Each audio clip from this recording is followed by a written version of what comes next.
राष्ट्रपति Joe Biden Israel से लौटे ही थे कि हिजबुल्लाह ने अमेरिका के सैन्य बेस पर रॉकेट दाग दिया।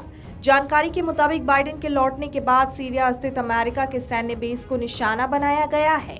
इराक में भी अमेरिका सेना के ठिकानों को निशाना बनाया गया है। यहाँ सहयोगी सेना के कुछ जवान घायल बताए जा रहे हैं। इराक में 24 घंटे के भीतर सैन्य कैंप पर 2 ड्रोन हमले किए गए हैं।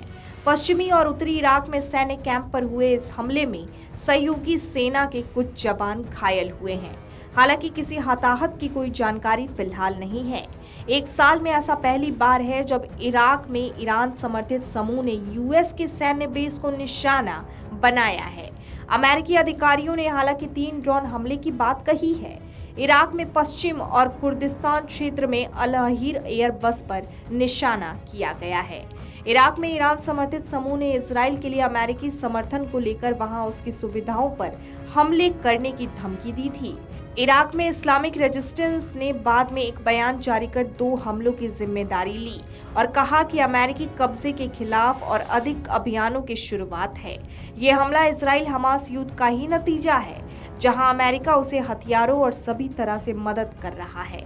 आपको बता दें 7 अक्टूबर को युद्ध की शुरुआत के बाद लेबनान में इजराइल की उत्तरी सीमा के पार शक्तिशाली हमास सहयोगी हिजबुल्लाह ने दुनिया का ध्यान खींचा है, जिसने इजरायली सेना पर हमले भी किए हैं।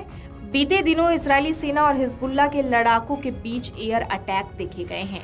इतना ही नहीं, मंगलवार की रात गाजा के एक अस्पताल पर हुए हमले में सैकड़ों लोग मारे गए।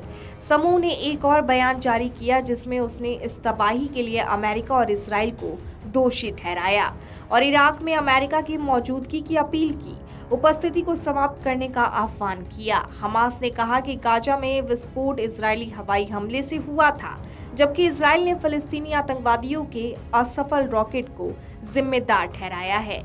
आपको बता दें, गाजा में अस्पताल में विस्फोट पर अमेरिकी राष्ट्रपति जो बाइडेन ने कहा कि मैं गाजा में अल-अहली अरब अस्पताल में विस्फोट के बाद मौतों से नाराज और दुखी हूँ। ये खबर सुनने के तुरंत बाद मैंने जॉर्डन के राजा अब्दुल्ला द्वितीय और इजराइल के प्रधानमंत्री नेतन्याहू से बात की। साथ ही राष्ट्रीय सुरक्षा टीम को निर्देश दिया कि वास्तव में क्या हुआ इसके बारे में जानकारी एकत्र करना जारी रखें।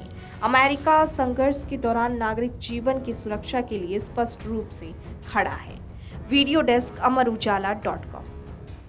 अगर आप ये वीडियो YouTube पर देख रहे हैं तो हमारे चैनल को सब्सक्राइब करें और बेल आइकन को दबाना ना भूलें। अगर आप Facebook पर ये वीडियो देख रहे हैं तो हमारे पेज को लाइक करें।